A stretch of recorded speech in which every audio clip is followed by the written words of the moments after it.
During my time working at Pfizer, I started waking up to the fact that not only were the vaccines and COVID-19 a total scam, but that the entire subject of virology was one big pseudoscience. There is no virus, so there's no scientific, rational reason to inject somebody with something to stop them from getting an illness where the cause of the illness is completely make-believe. The way I put this is, science, and particularly virology, I would say, is the art of confusing people. First of all, if you ask them, why can't you find it in your lungs, SARS-CoV-2? They say there's not enough to find, even though they say your lungs are teeming with viruses. The lungs are a perfect culture medium for this so-called virus. Why can't you find it in the lungs? It's just not enough to see. So what they do then is they take unpurified snot and they mix it with fetal bovine serum and antibiotics and take away the nutrients. They inoculate that on a culture. The culture breaks down, the cells break down, and by some Orwellian twist of language, they have the audacity to call that isolation of the virus without actually doing a control experiment. And everything after that is dependent on this proof of the existence of a virus by an unscientific method. Out of all the rabbit holes that the COVID agenda had sent me down, the biggest reveal for me was that viruses, as in all of them, have never been proven to exist.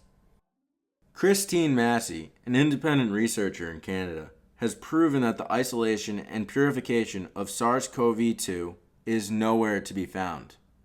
Hello and greetings from Canada. My name is Christine Massey and I'm here to share some important documents with you relating to virology and more generally germ theory.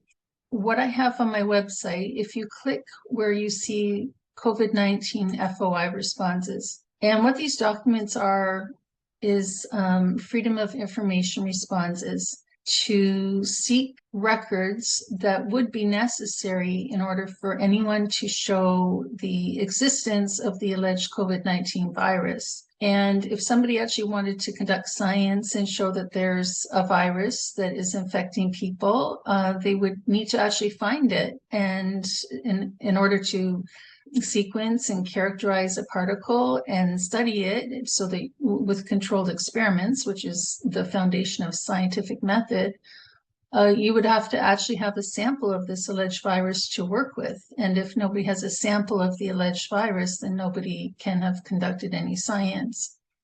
And so this is what the majority of these requests were focusing on. We were asking for any records of anyone in the world ever finding this alleged virus in the bodily fluid or tissue or excrement of any people anywhere on Earth by anyone ever.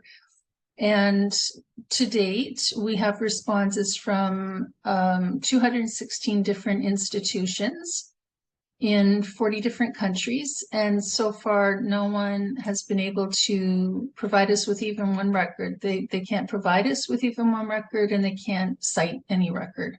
So they've all admitted that they don't have a sample of the alleged virus, and they don't even know of anyone else who ever did obtain a sample of this alleged virus.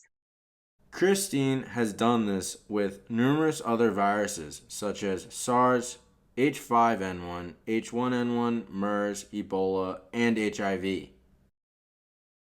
I became acquainted with many of the folks who worked on the End of COVID video series created by all-around badasses Alex Zek and DJ Mike Winter. The End of COVID series exhaustively debunks the pandemic paradigm surrounding virology, contagion, and more.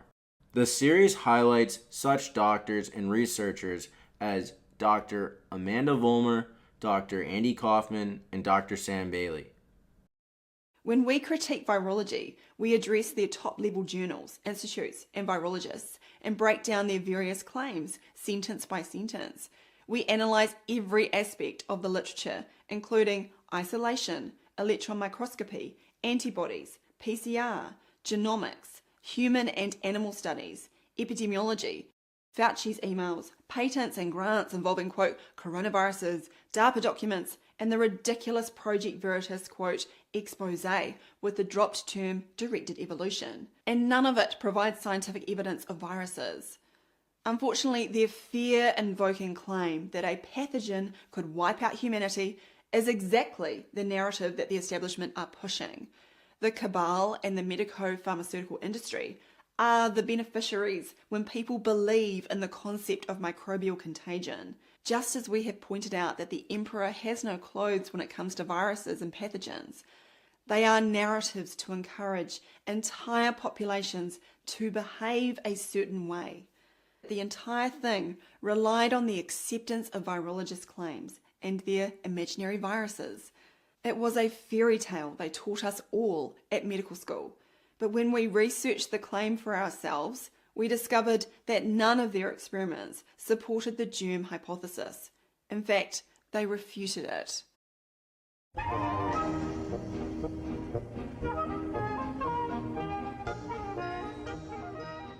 What they have in reality in their test tubes, right?